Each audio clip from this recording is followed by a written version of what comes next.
right, good afternoon or good evening. Welcome to our third in our series, our DSF Connections Mental Health series.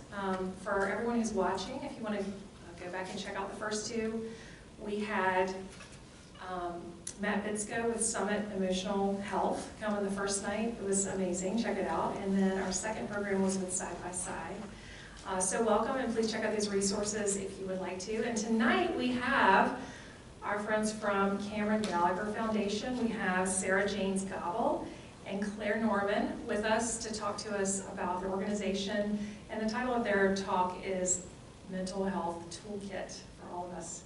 On a personal note, I want to say thank you. When I first heard the message of CKG, it was the concept of the invisible backpack, that we're all walking around with things that we don't know, and to be empathetic about those things. So I've used that tip with my own family and as a teacher, so I just want to thank you for that too. We have a treat for you, Sarah and Claire. Thank you so much for being here.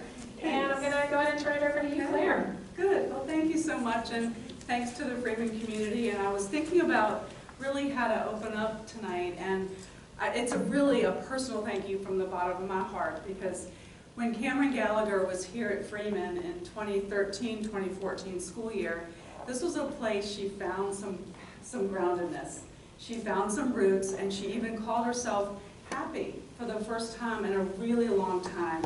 So there is some magic here at Freeman, and so, you know, it's been a number of years now since she was here, so there's not a lot of people who might know her story. So I'd like to open with just a minute on that, and to emphasize that we, as an organization, are not about sadness or grief. We are about the action of bringing joy to the conversation of mental health.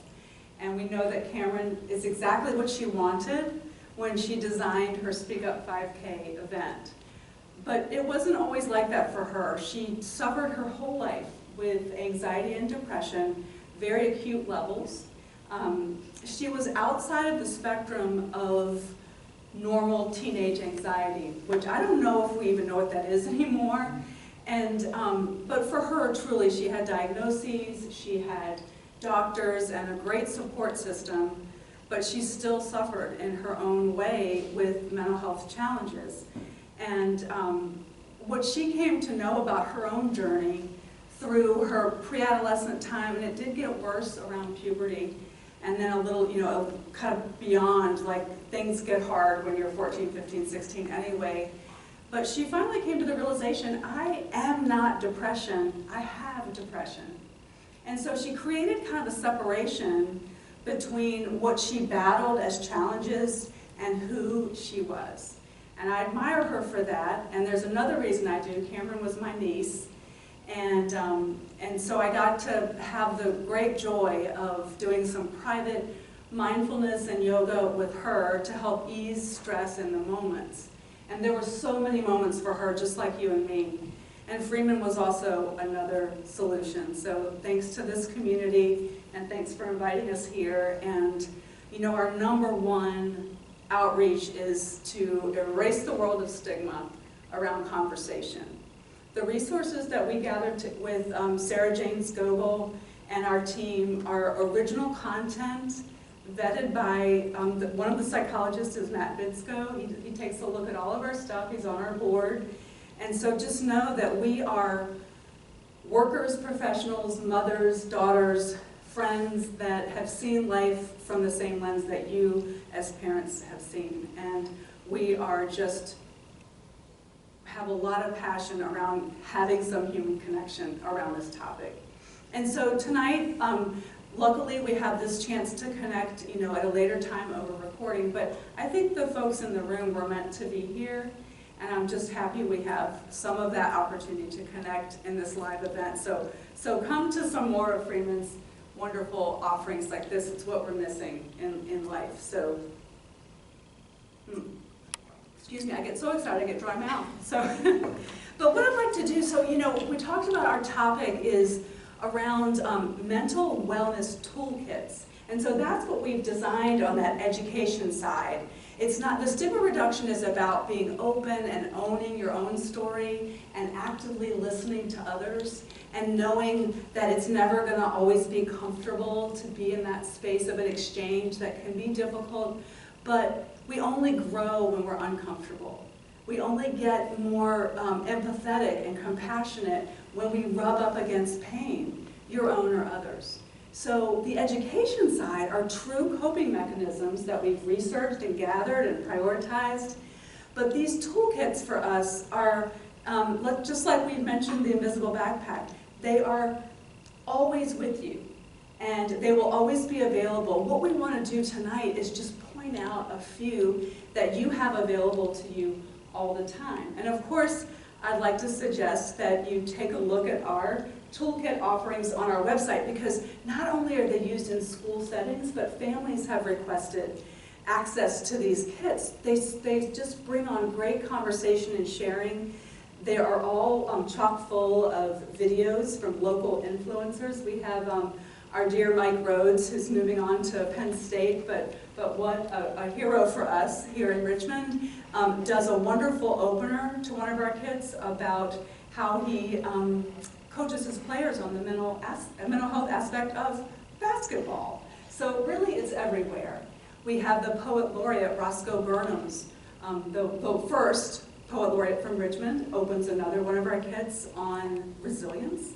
So not only is it sort of a conversation, but there's just dialogue and real life application. And so tonight we're going to do a little live application of some of these toolkit opportunities. But if you have a toolkit, you need a toolbox. And your body is what I like to think of as your toolbox. So we house these coping skills and this great education within our minds and bodies. But to understand that your body is the biggest purveyor of your experiences around mental health, because that's where you're going to feel the first thing. You'll feel it in your chest, maybe it gets tight, your tummy, wherever. So I also happen to be a yoga teacher, so I'm a big proponent of getting inside this toolbox you have and being very present. And your bodies are brilliant. So I'd really like you to just take that in. I mean the one you have right now, not some body that you wanted to have or did have or anything. The one you have right now is perfect. And so that's the body that you will be able to interact with the world in. So I'm going to take a second to do a quick kind of drop-in practice to see if we can connect our minds and bodies in this space tonight. So if you will, I'd like to say it's kind of putting on your mindfulness sweater or sweatshirt, but I do that whenever I need a quick mindful breath, and that means that you kind of sit in a chair. I'll go ahead and bring this around. And the posture is not complicated, but it's important. So to kind of free your spine from the back of a chair so that you can have that alert feeling, right? And to have your 2 feet flat on the ground. And then your hand placement is interesting. It's up to you. If you have your palms down, then you're kind of calling in a sense of groundedness or stability. Think about what you need right now. If you like to sit for this quick kind of connection application of mindfulness, you can turn your hands up, and that's kind of in a receiving mode. A lot of times when we're feeling truly anxious, that sort of helps just be here. So just choose your hand placement. It's interesting how those can make a difference. And then lastly, your skull weighs 6.5 to 7 pounds. And so, calling on your neck and your shoulders to hold it up is important. And then allowing your shoulders to kind of melt away from your ears. And then your tummy is strong only to the extent that it needs to hold you upright. So no, holding in or holding your breath. And so in your mind's eye, just picture the geometry, what you've become in your body. So you've got right angles at the knee, your feet are flat. Notice the shoulders are down.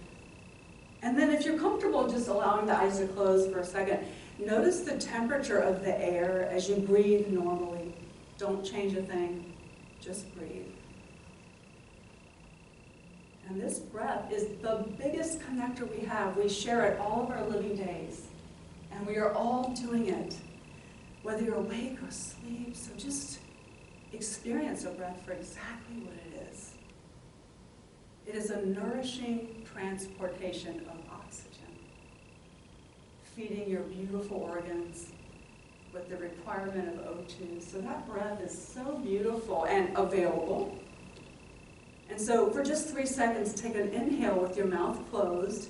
Try to inhale long and strong for 3, 2, 1, and then a long exhale for 3, 2. Tummy might work a little bit as you press the air out. Let's do that one more time. Inhale for 1, 2. Feel your chest and belly expand. Turn it around and let it out of your nose like a slow leak. And the last one on your own.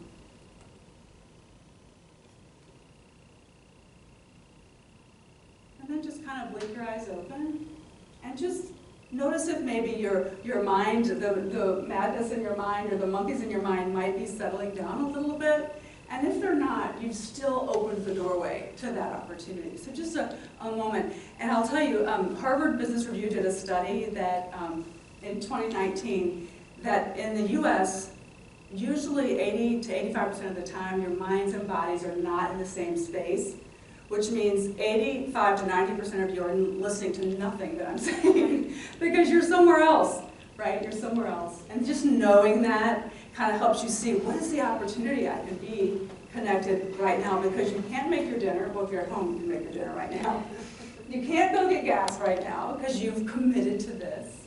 See if you can just come back.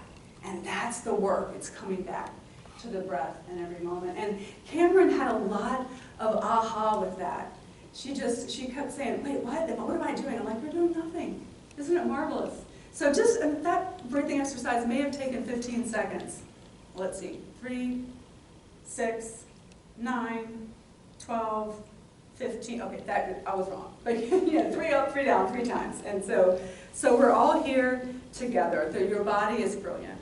And so that breath you did, whether you have a practice or not, you just did one. And it's always dose dependent, just like a vitamin or anything else you do positive for yourself. You can do it once and it's fine. And it's going to be good for you. If you do it over time, you'll start to see some effects. And I'll let you go into your life and see what those effects may look like.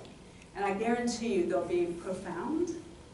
And I hope we'll get to come back and maybe you can let me know how things may have shifted as you become present in the moment by getting inside the toolbox and knowing it is brilliant. It is designed to keep you alive. It's designed to keep you away from trouble. It's designed to be anxious sometimes. And why is that? Your body is like your alarm system. Your body lets you know something's amiss. And so let's also honor anxiety. It belongs in life. You know, it belongs in life. Life is scary. And so I think we all are looking toward not having anxiety. And that's true. There's certain proportion that we need to know how to manage and navigate. But in life, anxiety is here. And so that's a connector also. We suffer, we're human, we breathe. And so those are some really pretty basic things we can do. So what are some tools? How can we take care of ourselves when those things show up? So I'm going to start with a story about the Golden State Warriors. It's one of my favorites to kind of share with because that's real life. It's sports. It's kind of mainstream entertainment if you're into that. And if you're not, then it's still a good story. So Steve Kerr is the, I think he's still the coach, Golden State Warriors, pretty sure. He's been there a long time. And he requires 4 things of his players. And these are people at the top of their game who have anxiety, who have performance anxiety, who are hanging on to try to get their plane down. All the things. They look glamorous, but you know, it's a tough job too. So the 4 things required are 1, you have to have a sense of competition. You have to want to get better. So the competition is not with everybody, it's with yourself. So you have sort of that, you chose this, so let's go ahead and do it. So it's that sense of competition. He requires that as a demonstration. He requires compassion amongst the team, which means that game winning or losing shot does not belong to that one player because a million things led up to that place. And so compassion for the wins, compassion for the losses, and to take part in that. So we've got competition and compassion, and then there's joy. You know, again, by that choice of being in this career, joy. Those are 3 things. And the last thing is just what we're doing tonight, mindfulness training. It's a requirement. All of us Golden State Warriors need to go through some basic mindfulness applications because it synergizes the team, it helps the players become more healthy and present, and therefore perform better. And I'm wondering, I always ask this, Golden State Warriors, does that list seem weird? Number one. And number two, is something missing in your mind maybe about, and maybe at home you can just think about, well, okay, Steve Kerr, those are some interesting kind of virtues maybe, concepts, I don't know. Well, no statistics are listed. He doesn't require people to do certain percentages because by the time they're there, they're good.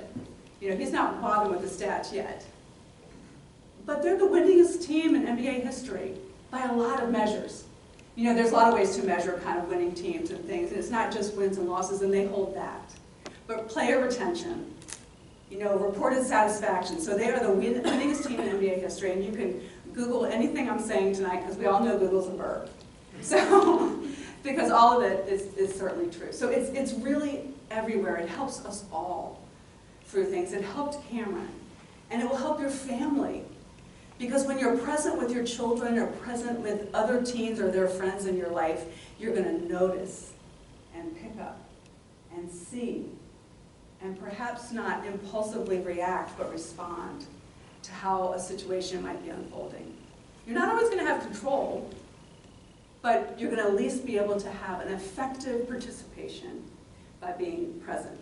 And Steve Kerr was definitely on to something. And so these tools, one of the toolkits we have is on resilience. And a lot of people think resilience is being strong. Strength is a result of resilience because you have the courage to come back when things are not working out and when they are. So resilience is it's not bouncing back. It's having the vulnerability to notice when things did not work and coming back. And so you're building this kind of muscle for confidence that you can come back with resilience because you feel safety. You feel safe.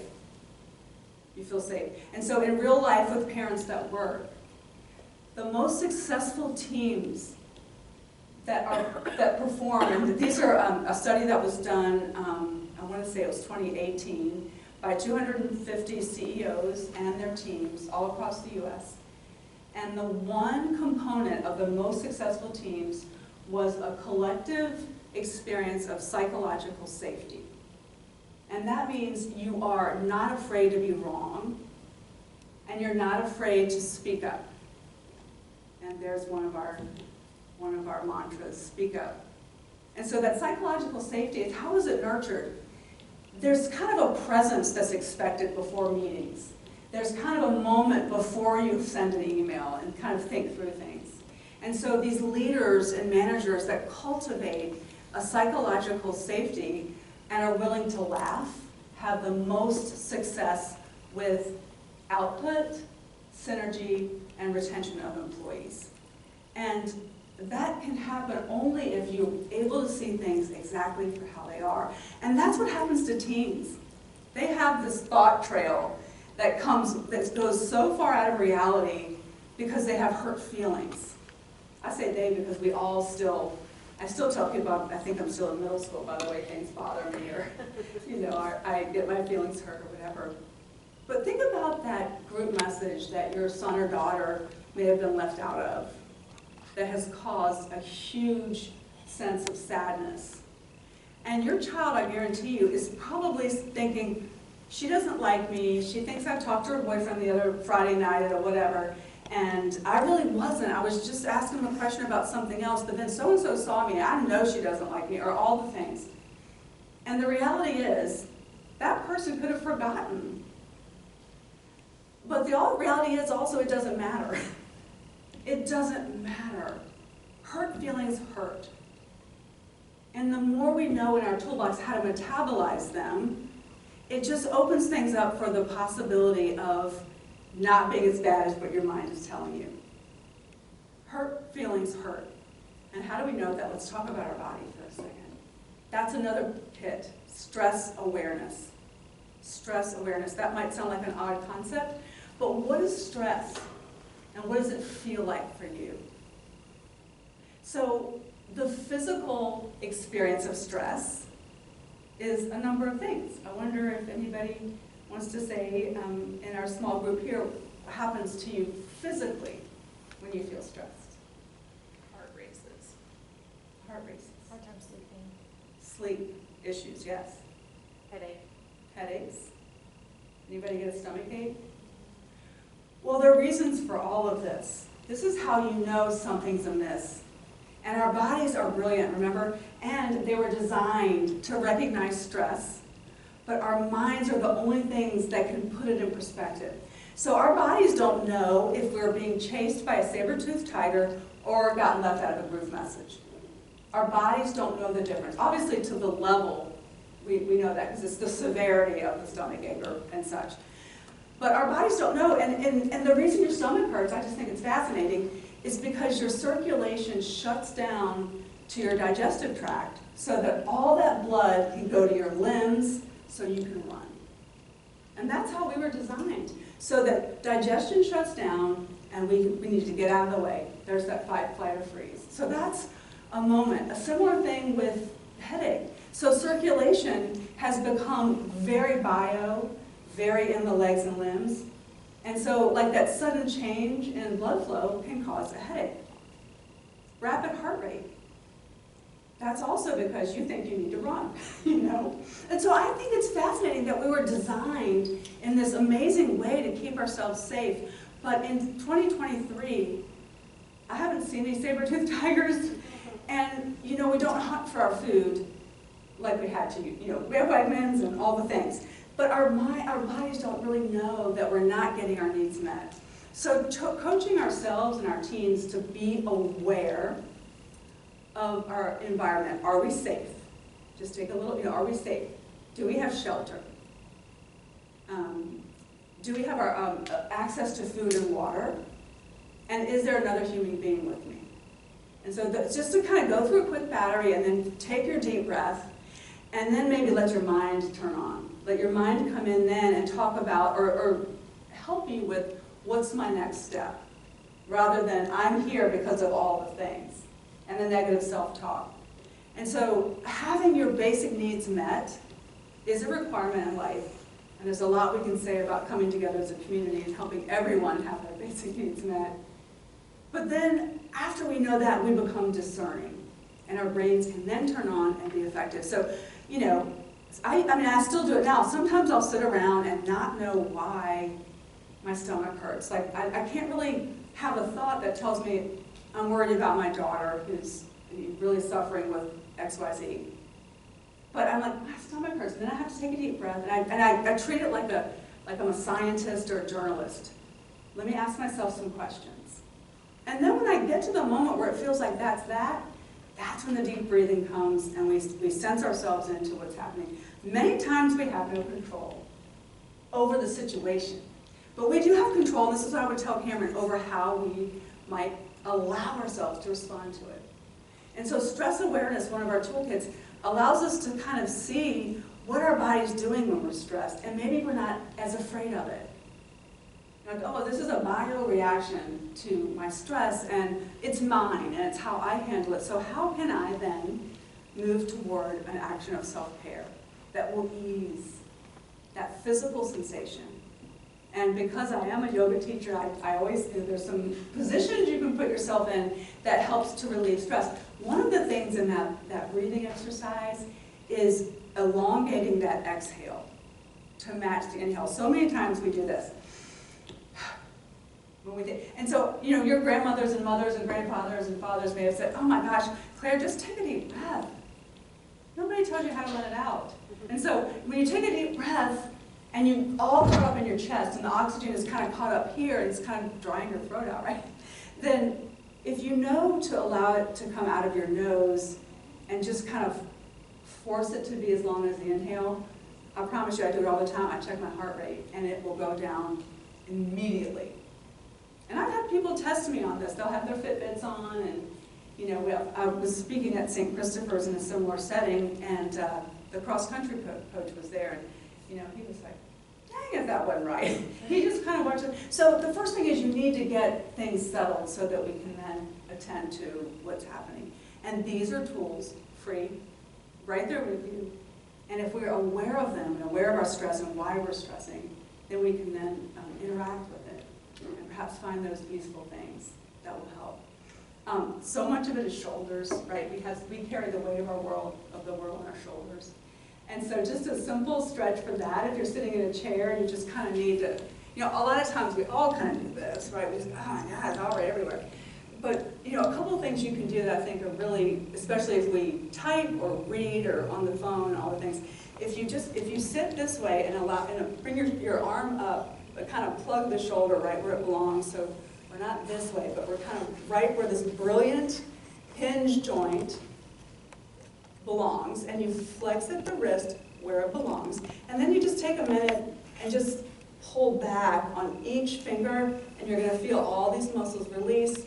Your shoulder is where, the shoulder is a complicated joint, and so we just kind of let it be where it needs to be, and then we do the same, and then even from the chair, we kind of do a big breath up, and this, again, you might have to not be embarrassed to do this or be alone or all the things, but if we kind of come up this way and bring your arms behind your chest a little, and then kind of reach up and grab the elbows and just kind of move the shoulders, and then movement will release the muscles. And so stress awareness, body awareness is one of our toolkits, and that is really, really good to know about.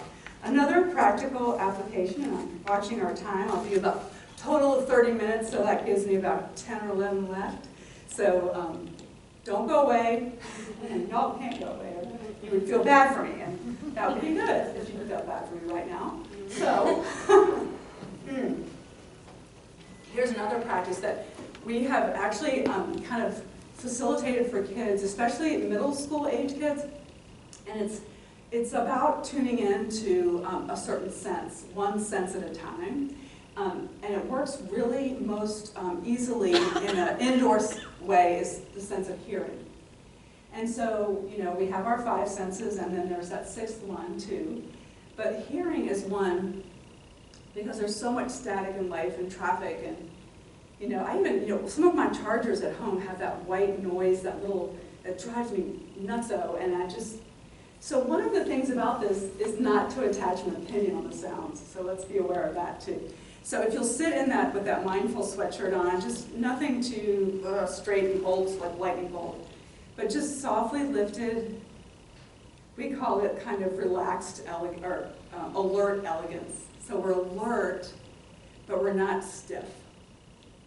And so in the quiet of this space, just hear what you hear. Allow your ears to do their job. Kind of taking in, again, your ears are brilliant just like they are. So if you have a cold and you're not feeling there's no good or bad, you are hearing something. And then just kind of relaxing. See if you can allow the softest sound in the room to show up.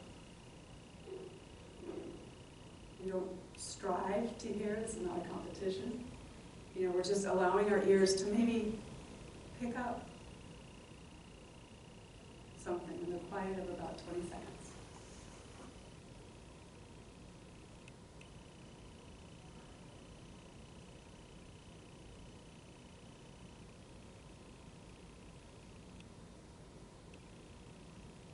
And then kind of letting go of that intention of listening, sort of coming back to sort of normal awareness.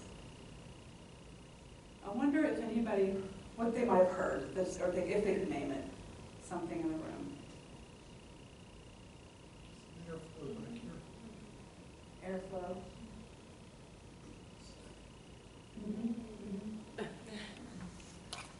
And I because I'm up here doing this in this capacity, I don't know if I would have heard the noise outside until now. And what that aha moment is, whether you knew it or not, it was here.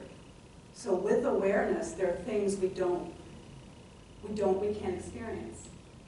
And a lot of times that's goodness. It's not always, but think about being fully present and allowing your senses to do their job. You know, at home, one thing we say to families if they happen to take walks together, even just friends or by yourself, is to kind of pick a distance point and say, okay, right now, I'm going to key into the feel of my foot falling on the ground through my shoes without judgment. Just like, oh, oh gosh, my ankle's actually activated right now. And oh, that curiosity. We're developing curiosity. And then the next one might be the ears. And then the next one might be trees or colors. So you get it. You know, we just kind of isolate the senses and allow them to each kind of do their job because they're here for a reason.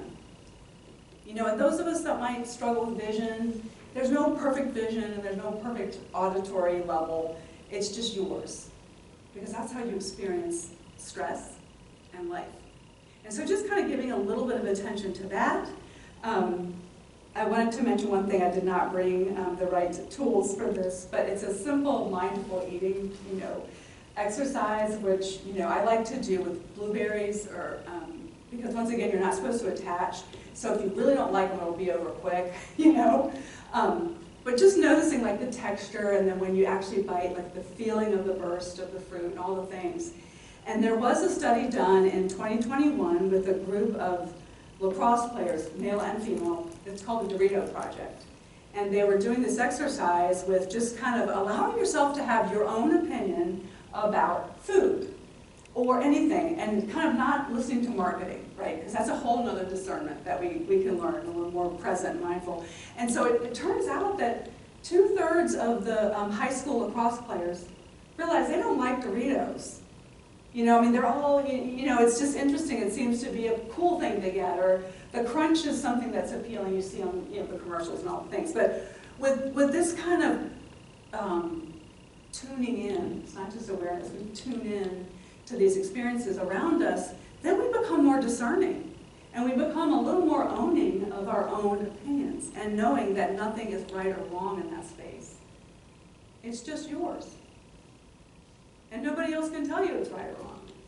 And so that's a tool to take, is that kind of developing this sense of being able to make your own calls. And I think Doritos is interesting because I've never liked them. I don't know why it's those Eatos, like Fritos, Cheetos, Doritos, no. So, but you know, my son loves them. And you know, the more spicy the better. I'm like, ew. But who cares? He likes them, his mother doesn't. Let's move on, you know, it doesn't mean anything. So I think that is really interesting. Let's see. Oh, one of the toolkits too, we talked about a feeling of connection. And so I want to kind of end today before our last practice together is on this idea of cultural sensitivity. And Sarah and I developed this toolkit because during the pandemic, we had a couple of teachers come our way that said that a topic of inclusion and diversity and acceptance as it relates to teen mental health would be very cool. Well, that's a huge bite. But we thought if we can develop, like we also talk about stress awareness, mental health awareness, and even that agency and strength to be resilient. But in the context of what's happening now is this a sensitivity, a heightened awareness of culture. I mean, just think about those words as they are. Let them land as they are, without any experience or projection. Who could not benefit from being a little more culturally sensitive? And why? We talked about curiosity. It's about developing curiosity about things you're less familiar with. And a lot of times we start, you know, in that space of, you know, judgment and lack of compassion. It's because we just don't know. We're not familiar with some cultures. And I remember being a little girl and, you know, if I went to one of my friend's house who cooked food from a culture I didn't know, I wanted to go home. I didn't feel, I mean, I was, you know, was really little, but it felt strange to me. I wanted to go home. And I just wonder if we don't carry some of that into our regular life, you know, as adults. And not because I didn't like the people or thought they were weird. I just didn't feel familiar and I did not know how to deal with it.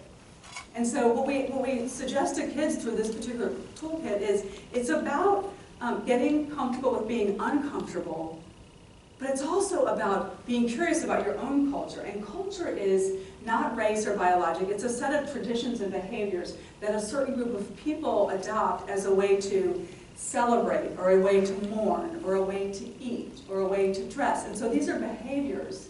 And they're beautiful, really. And it's an expression of history and all the things. And so if you're just become a little curious about it, you still might not like curry, or something that might be associated with a particular type of food, but you're just kind of curious about it. And that settles down your anxiety, and maybe elicits a sense of empathy and compassion, and for story sharing. So story sharing. And that means active listening. And so there's a whole section of our cultural sensitivity toolkit about what does active listening mean, and what does reflecting back mean when you are connecting with the speaker, and then ending with a question. Please tell me more. Or that's not a question, it's a request, but, or I'd like to hear more, or did I get that right? So you're eliciting a sense of care that that person is heard. And if when you do that, watch your body. Watch your body like you do when you're anxious. You will feel a warm sensation because blood flow returns to stasis when we're content and unafraid. And so this body thing, kind of shows up in these wonderful opportunities to develop this curiosity and a sense of taking care of yourself. And it's okay if you're uncomfortable. We're not saying we all have to just throw ourselves into these unfamiliar situations and walk out like a rock star, because I handled that and I'm just getting so curious. It's about having compassion with yourself and saying, you know what, little girl Claire, that's okay, because you've never been exposed to anything but your Irish Catholic family and all the things. And so, but guess what? Come with me and let me help you through. Let me do this. And so we develop almost a separation of experience and then a deliberateness about what's next. And so it's really so simple, it's complicated. And the simplicity is this: if you want to live more mindfully, more in the present moment, watch a dog or a baby. Because they elicit the most beautiful in-the-moment behavior. And it's not always pretty, is it? I mean, dogs bark because they're hungry and babies cry for a lot of reasons. But they are just right there in the moment. And there's this wonderful graphic that we use sometimes of a human walking their dog in the park. And the human has a thought bubble around him or her that has like bills to pay, things I have to go drive and do this, and kids and family, and all these things are scrambling around up there. And the dog is looking at the tree and looking around at his or her environment. And so, you know, sometimes, because I have a fairly young dog too, COVID dog, and I would take 5 more of them, but I love her so much. And, you know, sometimes I just watch her and I'm just, you know, thinking, okay, she's just here. And she rolls over when she needs a pat on the belly, and she kind of looks at you when she needs some comfort. What if we all just showed up for ourselves that way? And so when we learn to defy those statistics, that 85 or 90% of the time you are inside your body, life will become more, not easier, deeper. And you will find skills that show up you've always had. And that's the thing, we're all designed to have a life that's content, healthy, and we're not saying that you don't need a lot of intense help to get there. It takes a village, you need human connection. And so we say in the Cultural Sensitivity Toolkit that one of the requirements of a healthy life, we're talking just basic health, is human connection. The CDC will tell you cannot be healthy. Your health will begin to fail if you don't have human interaction, human connection. And we've invented ourselves and innovated ourselves into functioning really well through screens. And there's a lot of goodness to that, but don't sell yourself short and not come here next time. But also just in general, you know, take your body in the space where your mind has to join you, rather than the other way around.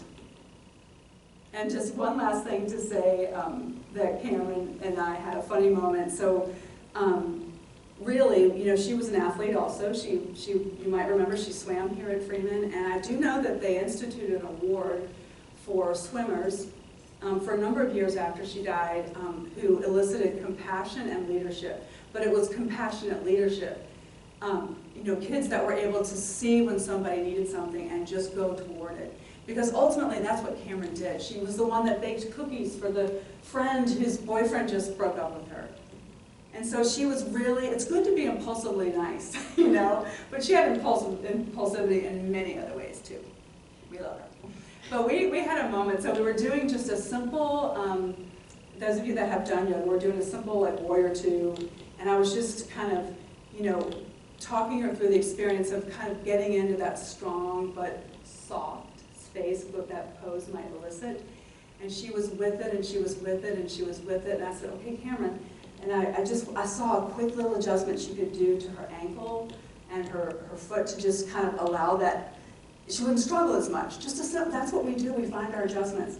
And I said, oh, Cameron, just kind of sink into that beautiful foot. And she's like, Claire, you know my feet are ugly. And it was, so we were laughing. And so we got that reality thing, y'all. Nobody has to sit on a zafu or do yoga. But if you just understand that we're all here to walk each other home, and it's not easy to do, but even when you're struggling, you are not alone. You are not alone, and that's what Cameron wanted. For everyone to know she suffered as deeply as anybody I knew. And I had 19 nieces and nephews. So she had a profound effect on all of us when she was alive, and certainly on so many of us now that she's not. And so just really take the wisdom of a 16-year-old girl who was able to separate herself from her struggles. She saw them for what they were. They were not her. They were her struggles. And so maybe keeping those little things in mind, knowing that deep breath, you need 3 of them to regulate your heart rate. Maybe knowing that your body posture can sort of fake it till you make it, bring you present by kind of holding your head in a way. And the last trick I'll have with your body that's really interesting is when somebody is saying something that makes me uncomfortable or I don't agree with, instead of having the reaction like I normally do, kind of, protect yourself from that, but still do your active listening, kind of, try not to respond badly. But I've started to kind of open my arms and turn toward the person and being vulnerable with myself that this is uncomfortable, I don't have to run away. I'm safe, there is no saber-toothed tiger, my body is just telling me I'm uncomfortable. And so I'm going to actually challenge my body to stay here with it, and then I'm building resilience. I can come back, and I won't avoid that person. And so there's just those victories that you begin to notice. And so we'll close today with one of my favorite kind of mindfulness things, and that is just a quick body scan. And if we'll just kind of sit in any way you want, comfortably, I will ask that you relax your hands in your lap, however that feels for you today. If it's okay for you to close your eyes, people don't like to close their eyes sometimes, and that's all right. But just kind of, reduce the visual distraction as much as you can. And just notice your breathing. Nothing contrived, don't even change it. Just notice it.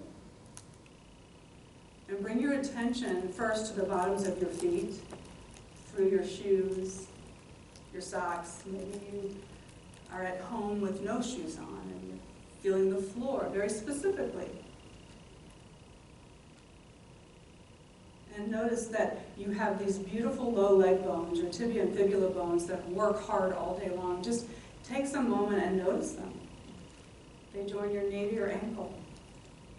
Just take a moment. Those are your tibia and fibula bones. And now I want you to trust the furniture you're in. Allow your body to kind of sink down with a lifted chest and notice your hamstrings kind of spreading out beneath you. Trust your furniture. Don't hold your breath. Don't hold up in.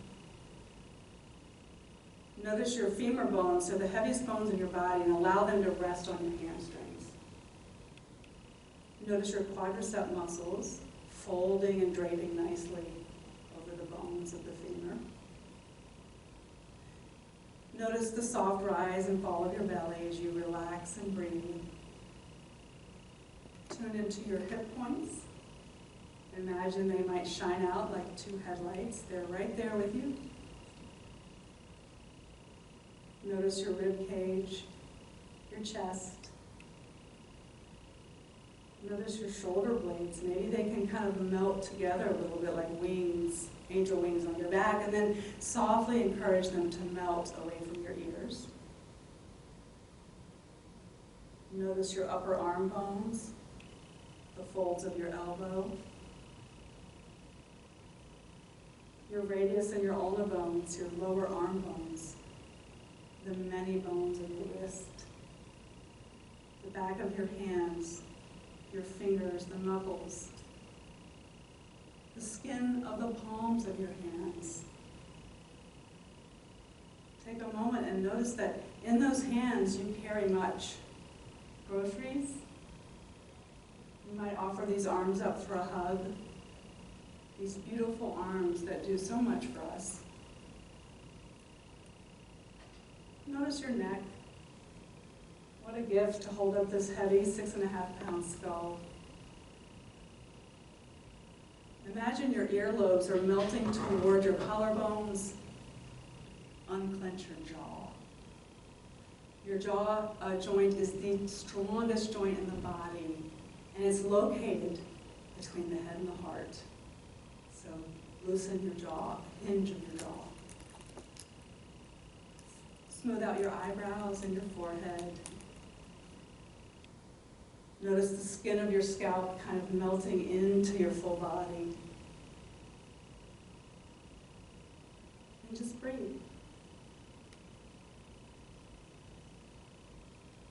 Indira Gandhi said that we must learn to find stillness amidst the great activity of life, because it is in this stillness that we are most vibrantly alive.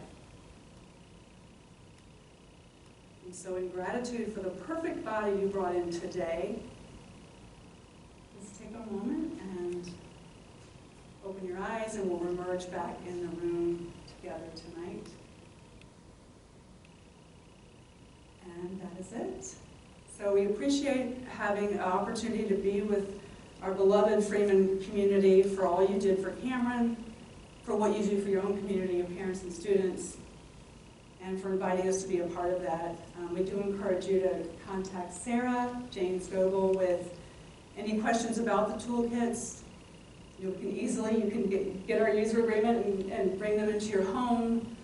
They're designed to be facilitated, but also done independently. And we were granted money from the Community Foundation to develop these, and we continue to kind of iterate and polish them up. And we're always, the grant funding is important, and other ways to keep this relevant. We're not just finished and they're there. They'll like change in 2 weeks. We might find an improvement. Maybe Matt Bitskill will say, let's add this bullet point to that area. So we're doing this to stay as close as we can to the need in the community. So thank you, Sarah. Did you have anything, or? Did you have any questions or anything? Why don't we, I think we're gonna Okay. before that. All right. Okay.